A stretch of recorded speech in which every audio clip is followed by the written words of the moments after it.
अरे कल्पेश, कहाँ जा रहा है भाई? अरे खेत जा रहा हूँ, लेकिन मन कहीं और ही अटका हुआ है। क्या हुआ? कुछ परेशानी है क्या? क्या बताऊं यार, 5 बेटियों का बाप हूँ। उनकी शादी की चिंता मुझे खाए जा रही है। फिर? और ऊपर से बेटियों ने भी अजीब शर्त रख दी है। कैसी शर्त? कहती है कि हम 5 बहनें एक ही घर में शादी करेंगी, अलग अलग घर में नहीं जाएंगी।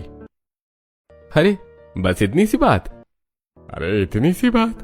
मेरे लिए तो ये पहाड़ जैसी समस्या है। अरे भाई, मेरे पास इसका बहुत आसान समाधान है। क्या समाधान? मेरे 5 बेटे हैं और तेरी 5 बेटियां। क्या मतलब? मतलब ये कि मेरे बेटों की शादी तेरे बेटियों से कर देते हैं, समस्या खत्म। हाँ, तू सच कह रहा है? अरे हम बचपन के दोस्त हैं, तेरी परेशानी मेरी परेशानी है।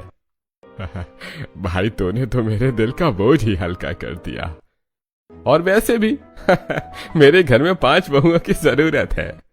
कुछ ही दिनों में दोनों परिवार के बीच बातचीत शुरू हो जाती है। दोनों घरों में खुशियों का माहौल बनने लगता है, लेकिन मोहल्ले वालों को यह बात हजम नहीं होती। एक दिन पड़ोस की औरतें आपस में बातें कर रही होती हैं। अरे सुना तुम लोगों ने, गणेश ने अपने 5 बेटों की शादी एक ही घर की 5 लड़कियों से कर रहा है। अरे हाँ, और उनका घर देखा तुमने? 1 बाथरूम और 5 बहुएं। अभी तो बेटों को ही जगह नहीं मिलती, अब 5 नमूने और आ जाएंगे। एक कमरे में रहकर ही परेशान हो रहे, और ऊपर से 5 बहुएं भी ले आएंगे। देखना, शादी के बाद वहाँ रोज महाभारत होगा। लेकिन दोनों परिवारों को इन बातों से कोई फर्क नहीं पड़ता। उन्हें पता था कि अगर परिवार साथ हो तो हर मुश्किल आसान हो जाती है, और इसी उम्मीद के साथ 5 बेटे और 5 बेटियों की शादी की तैयारियां शुरू हो जाती हैं। शादी बड़े ही साधारण तरीके से हुई थी, न ज्यादा दहेज न ज्यादा तामझाम, लेकिन 5 बहनें खुश थीं क्योंकि उन्हें एक ही घर में साथ रहने का मौका मिल रहा था। जब बारात विदा होकर घर पहुंची तो मोहल्ले के कई लोग खड़े हुए होकर तमाशा देख रहे थे। देख रही हो कमला, 5 बहुएं एक साथ आ रही है छोटे से घर में। हाँ, और देखा है ना तुमने, एक कमरा, एक छोटा सा आंगन और एक बाथरूम। अब देखना कैसे गुजारा करेंगे। अभी तो नई नई शादी है, इसीलिए सब मुस्कुरा रहे। कुछ दिन बाद असली हाल समझ आएगा। सच में, जब औकात से ज्यादा लोग एक ही घर में रहेंगे तो परेशानी तो होगी ही। उधर 5 बहुएं दरवाजे के पास खड़ी ये सारी बातें सुन रही थी, लेकिन किसी ने कुछ नहीं कहा। उन्होंने बस एक दूसरे की तरफ देखा और हल्का सा मुस्कुरा दी। थोड़ी देर बाद गृह प्रवेश की रस्म शुरू होती है। आओ बहुओं, दहलीज पर दाएं पैर से कलश को हल्का सा गिराकर अंदर आओ। जी माँ जी। माँ जी, हम सब साथ में आए? हाँ, तुम 5 तो वैसे ही साथ ही रहती हो। 5 बहुएं एक साथ घर में प्रवेश करती हैं, लेकिन अंदर आते ही उन्हें घर की सच्चाई समझ में आ जाती है। छोटा सा कमरा, एक कोना रसोई का, एक पुरानी चारपाई और पंखा भी मुश्किल से चल रहा था। घर छोटा है, लेकिन अगर हम सब साथ हैं तो सब ठीक हो जाएगा। हाँ, हम 5 मिलकर इसे घर बना देंगे, और अगर कोई परेशानी आएगी तो जुगाड़ भी निकाल लेंगे। अगले दिन सुबह पहली रसोई की रस्म होती है। आज पहली रसोई है बहुओं, कुछ मीठा बनाओ ताकि घर में मिठास बनी रहे। माँ जी, हम सब मिलकर खाना बनाएंगे। मैं हलवा बनाती हूँ, और मैं आटा गूंथ देती हूँ। अच्छा है, तो मैं सब्जी बना देती हूँ, और मैं रसोई साफ कर दूंगी। कुछ ही देर में रसोई से खुशबू आने लगती है। अरे वाह, आज तो घर में होटल जैसी खुशबू आ रही है। लगता है 5 बहुओं का असर है। खाना खाने के बाद 5 बेटे अपने अपने काम पर निकल जाते हैं। शाम होती दरवाजे पर जोर जोर से दस्तक होती है। अरे कोई घर में है? जी कहिए। अरे गणेश कहाँ है? 2 महीने से घर का किराया नहीं दिया है। वो अभी घर पर नहीं है, काम पर गए हैं। काम पर गए हैं? तो क्या किराया भी काम पर ही दे देंगे? हाँ? इतने लोग रहते हैं इस घर में और किराया देने की औकात नहीं है। आप चिंता मत कीजिए, कल तक किराया मिल जाएगा। मुझे कहानियां मत सुनाओ। एक कमरे में इतने लोग भर लिए हैं जैसे कोई सराय हो। आप चिंता मत कीजिए, हम किराया जरूर दे देंगे। बस बस, कल तक पैसे नहीं मिले ना तो सबको निकाल दूंगा यहाँ से।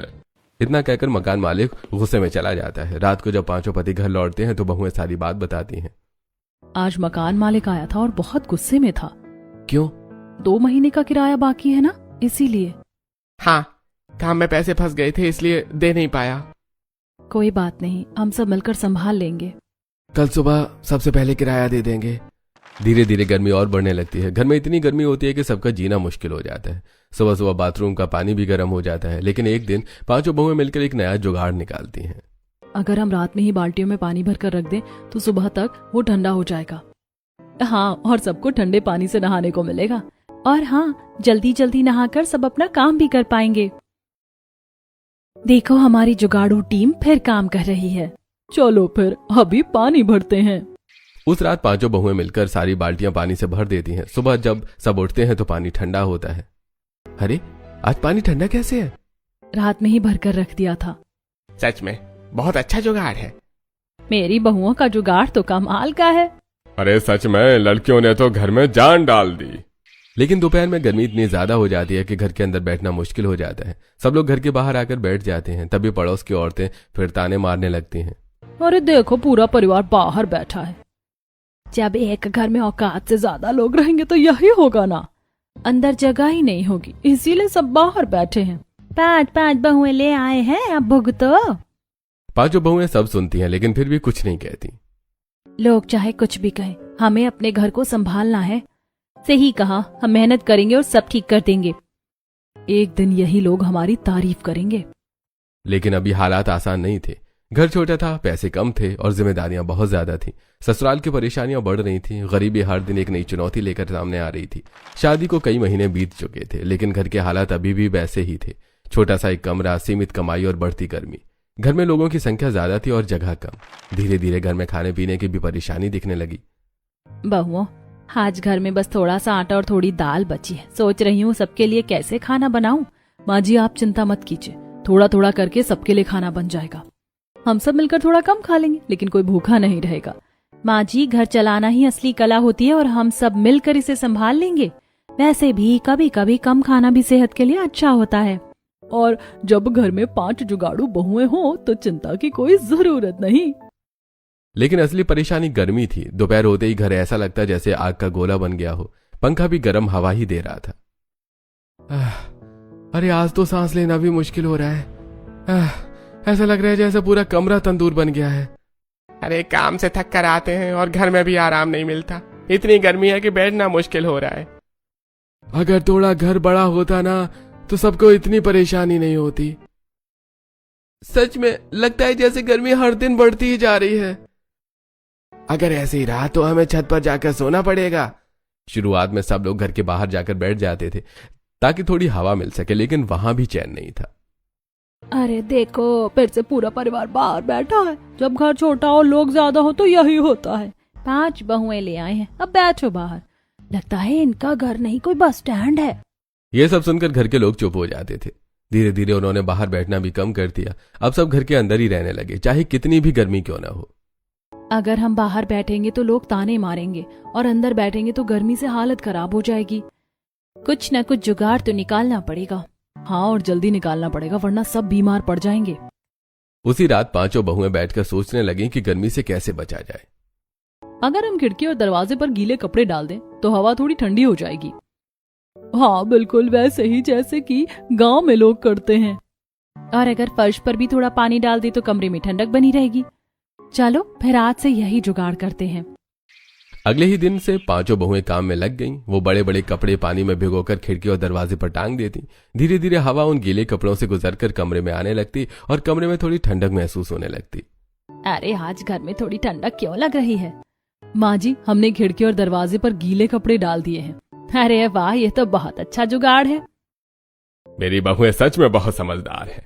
रात को भी बहुएं एक नया तरीका अपनाती थी। चलो बहनों, थोड़ा सा पानी फर्श पर छिड़क देते हैं। इससे जमीन ठंडी हो जाएगी और सोते समय अच्छा लगेगा। देखो, हमारा कमरा अब ठंडी हवेली बनने वाला है। रात को जब सब सोते तो सच में फर्श की ठंडक से सबको राहत मिलती। आज तो बहुत अच्छा लग रहा है, जमीन ठंडी है। लगता है हमारी बहुओं ने फिर कोई जुगाड़ किया है। हाँ, ये सब इन्हीं का कमाल है। सिर्फ गर्मी ही नहीं, बहुएं घर के दूसरे कामों से भी नई जुगाड़ निकालती थी। अगर कपड़ों को धोकर अच्छे से झटका जाए और सही तरीके से फैलाया जाए तो सूखने के बाद ऐसे लगेंगे जैसे इस्त्री किए हों। हाँ, इससे इस्त्री का खर्चा भी बच जाएगा। धीरे धीरे बहुएं कपड़ों को इस तरह फैलाने लगें कि सूखने के बाद वो बिल्कुल प्रेस किए हुए लगते। अरे ये कपड़े तो बिल्कुल इस्त्री किए हुए लग रहे हैं। माँ जी, ये भी एक जुगाड़ है।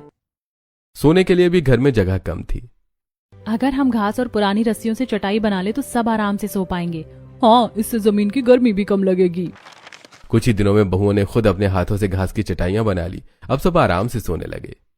सच में अगर ये बहुएं ना होती तो हम कैसे रह। भगवान ने हमें बहुत अच्छी बहुएं दी हैं। उधर पड़ोस की औरतें ये सब देखती रहती थी। देख लो कैसे जुगाड़ करके रह रहे हैं। सच में इतनी गरीबी में भी सब संभाल लिया है। लेकिन बहुओं की मेहनत यहीं खत्म नहीं होती। एक दिन वो बाजार जाती हैं। अरे इतनी गर्मी है कि चलना भी मुश्किल हो रहा है, लेकिन हमें मिट्टी के मटके लेने ही होंगे। वो बाजार से मिट्टी के मटके लाती हैं। अगर हम मटकों को गीली बोरी से लपेट दें तो पानी ठंडा रहेगा। हाँ, गांव में भी लोग यही करते हैं। अब घर में मिट्टी के मटकों में ठंडा पानी रहने लगा। अरे वाह, ये पानी तो फ्रिज जैसा ठंडा है। ये भी हमारी बहुओं का जुगाड़ है। धीरे धीरे पूरा मोहल्ला ये देखने लगा कि कैसे एक छोटे से कमरे में ये परिवार जुगाड़ से जिंदगी जी रहा है। कभी गीले कपड़ों से ठंडक बनाते, कभी चटाई बनाकर सोते, कभी मिट्टी के मटकों से पानी ठंडा रखते। 5 जुगाड़ू बहुएं हर दिन नई तरकीब निकालती और एक छोटे से कमरे में भी पूरे परिवार को आराम देने की कोशिश करती। दिन बीतते जा रहे थे। 5 बहुएं अपने जुगाड़ से घर संभाल रही थी, लेकिन मकान मालिक की नजर अब रोज इस घर पर रहने लगी थी। उसे ये बात बिल्कुल पसंद नहीं थी कि एक छोटे से कमरे में इतना बड़ा परिवार रह रहा है और ऊपर से किराया भी कभी समय पर मिलता, कभी देर से। एक दोपहर मकान मालिक गुस्से में घर के बाहर आकर खड़ा हो गया। गणेश, अरे ओ गणेश, अरे बाहर निकलो भाई, आज मुझे तुझसे साफ साफ बात करनी है। क्या हुआ मालिक, इतनी जोर जोर से क्यों चिल्ला रहे हो? मुझे ये बताओ कि यह घर है या कोई धर्मशाला? अरे एक कमरे में इतने लोग रह रहे हो और ऊपर से किराया भी समय पर नहीं देते। मालिक थोड़ा समय दे दो, इस महीने पैसे का इंतजाम हो जाएगा। अरे नहीं, अब बहुत हो गया है। मैं पहले ही कह चुका था कि इतने लोग एक घर में नहीं रह सकते। मालिक, हम सब मिलकर किराया दे देंगे, बस थोड़ा समय दे दीजिए। मुझे कोई समय नहीं देना, आज ही अपना सामान उठाओ और ये घर खाली करो। ये सुनते ही पूरे घर में सन्नाटा छा गया। मालिक ऐसा मत करो, हम कहाँ जाएंगे इतने लोग लेकर। अरे मुझे इसमें कोई मतलब नहीं है, मेरा घर है और मैं जिसे चाहूं उसे रखूं। लेकिन हम इतने साल से यहाँ रह रहे हैं। अरे हाँ, और उसी का फायदा उठा रहे हो। एक कमरे में 10 लोग भर लिया है। तभी पड़ोस की औरतें बाहर खड़ी होकर तमाशा देखने लगती हैं। अरे देखो, मकान मालिक ने आखिर इन्हें निकाल ही दिया। हम तो पहले ही कह रहे थे कि इतना बड़ा परिवार एक कमरे में कब तक रहेगा। अब जाओ नया घर ढूंढो, इतने लोग कहाँ जा पाएंगे। पड़ोसियों की हंसी और ताने सुनकर परिवार की आंखों में आंसू आ जाते हैं। भगवान, हमने किसी का क्या बिगाड़ा था तो आज ये दिन देखना पड़ रहा है। चलो सब अपना सामान समेट लो, अब यहाँ रहना मुमकिन नहीं है। कुछ ही देर में पूरा परिवार अपना थोड़ा बहुत सामान समेट लेता है। पुरानी चारपाई, कुछ बर्तन, कपड़ों की गठरी और भारी मन के साथ सब घर से बाहर निकल जाते हैं। माँ जी चिंता मत कीजिए, सब ठीक होगा। भगवान जरूर कोई रास्ता दिखाएंगे। लेकिन उस समय उन्हें कोई रास्ता नहीं दिख रहा था। पूरा परिवार चलने लगा और चलते चलते गांव के बाहर जंगल की तरफ पहुंच गया। अरे भैया, अब हम कहाँ जाएंगे? गांव में कोई जगह नहीं बची जहां हम सब रह सकें। शायद हमें कुछ दिन खुले आसमान के नीचे ही रहना पड़ेगा। जंगल का रास्ता सुनसान था, चारों तरफ पेड़ और झाड़ियां थी, लेकिन कुछ दूर चलने के बाद उन्हें एक बड़ी खाली जगह दिखाई देती है। देखो, यहाँ कितनी बड़ी खाली जमीन है। सच में यहाँ कोई नहीं रहता। तभी नीलम अचानक रुक जाती है और जमीन को ध्यान से देखने लगती है। बहनों, मुझे लगता है कि यही हमारी नई शुरुआत की जगह है। मतलब आज मकान मालिक ने हमें घर से निकाल दिया है, लेकिन अब हम ऐसा घर बनाएंगे कि हमें कोई कभी बाहर नहीं निकाल सके। हाँ, और वो घर इतना बड़ा होगा कि उसमें किसी को कोई परेशानी नहीं होगी और उसमें हर किसी के लिए जगह होगी। हम ऐसा घर बनाएंगे जहाँ हर कमरे में हवा होगी, रोशनी होगी और हर कमरे के साथ अपना वॉशरूम होगा। बाबू, तुम सच में ऐसा सोच रही हो? हाँ बाबूजी, अब हम किसी के रहमो करम पर नहीं रहेंगे। मेरी बहुएं सच में बहुत हिम्मती हैं। तभी कल्याणी जमीन की तरफ इशारा करती है। हम यहाँ 151 कमरों का घर बनाएंगे। 151 कमरे? हाँ, और उनमें से एक कमरा भगवान के लिए होगा, ताकि हमें हमेशा याद रहे कि भगवान ने ही हमें ये हिम्मत दी है। और हर कमरे में एक एक वॉशरूम होगा, ताकि किसी को कभी लाइन में खड़ा नहीं होना पड़े। मतलब बाथरूम के लिए लड़ाई नहीं होगी? अगर हमारी बहुएं इतना बड़ा सपना देख सकते हैं तो हम ही उनके साथ खड़े हैं। हाँ, हम सब मिलकर यह घर बनाएंगे। चाहे जितनी भी मेहनत करनी पड़े। आज मुझे अपने बच्चों और बहुओं पर बहुत गर्व हो रहा है।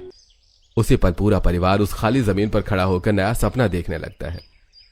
आज से हमारी नई जिंदगी शुरू होती है और पहला काम होगा इस जमीन को साफ करना। फिर हम मिट्टी लाकर दीवारें बनाएंगे और धीरे धीरे हमारा 151 कमरों का घर तैयार होगा। ऐसा घर जिसे देखकर पूरी दुनिया हैरान रह जाएगी। उसी दिन से पांचों बहुएं और उनके पति मिट्टी लाने का काम शुरू कर देते हैं। कोई फावड़ा चलाता, कोई मिट्टी ढोता, कोई जमीन समतल करता। गर्मी तेज थी, पसीना बह रहा था, लेकिन उनके सपनों की ताकत उससे भी ज्यादा थी और उस सुनसान जंगल की जमीन पर धीरे धीरे एक नई नींव की शुरुआत हो रही थी। उसी दिन से पूरा परिवार मेहनत में लग गया। सुबह सूरज निकलने से पहले ही सब उठ जाते और अपने अपने काम में लग जाते। चलो भाइयों, आज हमें इस जमीन को और समतल करना है। अगर नींव मजबूत नहीं होगी तो इतना बड़ा घर कैसे बनेगा? हाँ भैया, जितनी मेहनत अभी करेंगे उतना ही घर मजबूत बनेगा। सोचो, जब हमारा 151 कमरों का घर बनकर तैयार होगा तो कितना अच्छा लगेगा। और हर कमरे में अपना अपना वॉशरूम भी होगा। तब किसी को बाथरूम के लिए लाइन में खड़ा नहीं होना पड़ेगा। उधर बहुएं भी पीछे नहीं थी, वो भी बराबरी से मेहनत कर रही थी। बहनों जल्दी करो, हमें आज छत के लिए और लकड़ियां जमा करनी है। हाँ, लेकिन ये काम आसान नहीं है। आसान तो कुछ भी नहीं होता, लेकिन अगर हम सब साथ हैं तो सब हो जाएगा। और याद रखो, हम जुगाड़ू बहुएं हैं, इसीलिए कोई भी मुश्किल ज्यादा देर टिक नहीं पाएगी।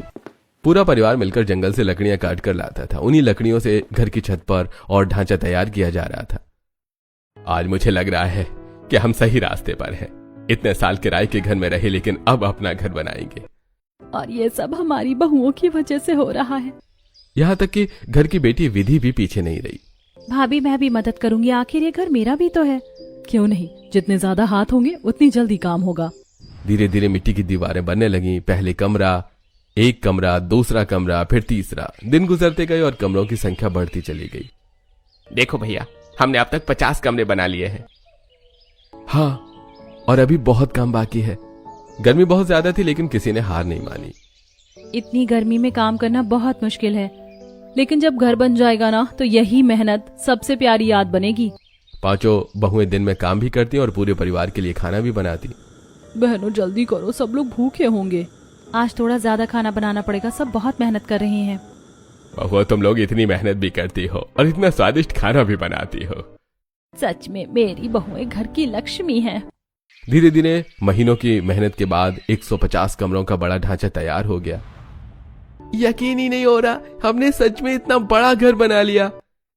बस अब एक कमरा और बनाना है भगवान के लिए। पूरे परिवार ने मिलकर सबसे सुंदर कमरा भगवान के लिए बनाया। ये कमरा भगवान का होगा ताकि हमें हमेशा याद रहे कि उनकी कृपा से ही सब संभव हुआ। अब घर बन चुका था, लेकिन उसे रहने लायक बनाना बाकी था। क्यों ना हम मिट्टी के बर्तन बना ले। हाँ, इससे हमें बाजार से बर्तन खरीदने की जरूरत नहीं पड़ेगी। कुछ ही दिनों में बहुएं मिट्टी के घड़े, कटोरे और प्लेटें बनाने लगी। देखो, ये घड़ा कितना सुंदर बना है और इसमें पानी भी ठंडा रहेगा। गर्मी से बचने के लिए बहुओं ने एक और जुगाड़ निकाला। अगर हम घास की चटाइयां बना लें तो कमरों में ठंडक बनी रहेगी। सभी बहुएं बैठकर घास की चटाइयां बनाने लगी। मैं भी तुम्हारी मदद करूंगी बहुओं, और मैं भी। पूरा परिवार मिलकर काम करने लगा। अब देखना हमारा घर कितना सुंदर लगेगा। हर कमरे में घास की चटाई बिछाई गई और खिड़कियों पर घास के पर्दे लगाए गए। अब कमरों में कितनी ठंडक लग रही है, और ये सब बिना पैसे खर्च किए हैं। आज मुझे अपने परिवार पर बहुत गर्व है। जब परिवार साथ हो तो कोई भी सपना पूरा किया जा सकता है। कुछ ही महीनों में वो खाली जमीन एक बड़े और सुंदर घर में बदल चुकी थी।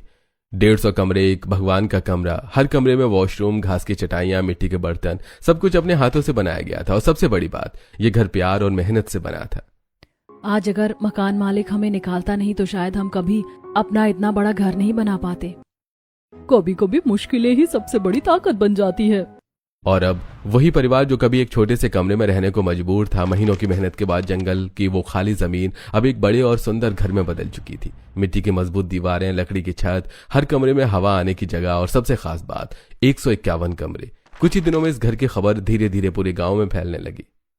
अरे सुना तुम लोगों ने, जंगल के पास गणेश के परिवार ने बहुत बड़ा घर बना लिया है। अरे क्या बात कर रहे हो? वही गणेश जो एक छोटे से किराए के कमरे में रहता था? हाँ वही। अरे कहते हैं उसके घर में 150 से भी ज्यादा कमरे हैं। ये बात आग की तरह पूरे गांव में फैल गई। लोग हैरान रह गए। धीरे धीरे लोग उस घर को देखने के लिए जंगल की तरफ जाने लगे। चलो कमला, चलकर देखते हैं। सच में अगर इतना बड़ा घर बना लिया तो देखने लायक होगा। मुझे तो यकीन ही नहीं हो रहा, लेकिन चलो देखते हैं। कुछ ही देर में कई गांव वाले उस बड़े से घर के सामने खड़े थे। जैसे ही उन्होंने अंदर झांका तो सबकी आंखें खुली की खुली रह गईं। अरे ये तो सच में बहुत बड़ा घर है। और देखो, हर कमरे के साथ अलग वॉशरूम है। उसी समय नीलम बाहर आती है। आप लोग अंदर आइए, बाहर क्यों खड़े हैं? हम बस देखने आए थे, सुना था कि तुम लोगों ने बड़ा घर बनाया है। देखने के साथ साथ बैठ भी जाइए। ये घर अब सिर्फ हमारा नहीं, जरूरतमंदों के लिए भी है। अरे मतलब ये कि अगर किसी को रहने के लिए जगह चाहिए तो हम उन्हें यहाँ कम किराए पर कमरा दे सकते हैं। हम जानते हैं कि बिना घर के रहना कितना मुश्किल होता है, इसीलिए हम चाहते हैं कि किसी और को वो परेशानी न झेलनी पड़े जो हमने झेली थी। ये सुनकर वहां खड़े सभी लोग हैरान रह गए। अगर ऐसा है तो मैं भी अपने भाई के लिए एक कमरा लेना चाहता हूँ। जरूर, हमारे पास बहुत सारे कमरे हैं। धीरे धीरे कई लोग वहां रहने के लिए कमरे लेने लगे। कुछ मजदूर थे, कुछ छोटे दुकानदार, कुछ ऐसे लोग जिनके पास अपना घर नहीं था। बहुओं, देखो हमारा घर अब लोगों के काम भी आ रहा है। सच में मुझे नहीं लगा था कि हमारा सपना इतना बड़ा बन जाएगा। इधर गांव का वही मकान मालिक भी ये खबर सुनकर वहां पहुंच गया। अरे भाई, ये सब सच है? हाँ मालिक, ये सब हमने अपने हाथों से बनाया है। अरे भाई, मुझे माफ कर दो, उस दिन मैंने तुम्हें घर से निकाल दिया था। कोई बात नहीं, अगर आप हमें नहीं निकालते तो शायद हम कभी अपना इतना बड़ा घर नहीं बना पाते। आज मुझे अपनी गलती का एहसास हो रहा है। उधर वहीं पड़ोस की औरतें भी वहां खड़ी हुई थीं। कमला, हमने इन लोगों का कितना मजाक उड़ाया था। हाँ, और देखो आज ये कितने बड़े बन गए हैं। सच में हमें ऐसा नहीं करना चाहिए था। अब घर के अंदर का नजारा बिल्कुल अलग था। ये कमरा हमारी रसोई है और ये वाला कमरा खाने का है। हमने यहाँ बड़ी डाइनिंग टेबल रखी है ताकि पूरा परिवार साथ बैठकर खाना खा सके। बाकी सारे कमरे बेडरूम है और हर कमरे में वॉशरूम भी है। अब किसी को बाथरूम के लिए लाइन में खड़ा नहीं होना पड़ता। धीरे धीरे वो घर एक छोटे से आशियाने से बढ़कर एक बड़ी सराय जैसा बन गया, जहां लोग रहते भी थे और एक दूसरे की मदद भी करते थे। अब घर का खर्च भी आराम से चल जाता है। हाँ, किराए से जो पैसे आते हैं उससे घर चल जाता है। और हम भाई खेती भी करेंगे, साथ में कभी कभी दिहाड़ी का काम भी कर लेंगे। अब जिंदगी पहले से कहीं ज्यादा अच्छी होगी। और सबसे बड़ी बात, अब हमें किसी मकान मालिक का डर नहीं होगा, क्योंकि अब हम खुद मकान मालिक बन गए। पूरा परिवार अब खुशी से रहने लगा था। जहां कभी गरीबी और ताने थे, वहीं अब सम्मान और खुशियां थीं। देखो बहनों, कभी हम एक छोटे से कमरे में रहते थे और आज हमारे पास 151 कमरों का मिट्टी का ठंडा घर है। और सबसे बड़ी बात, हम अब दूसरों की मदद कर पा रहे हैं।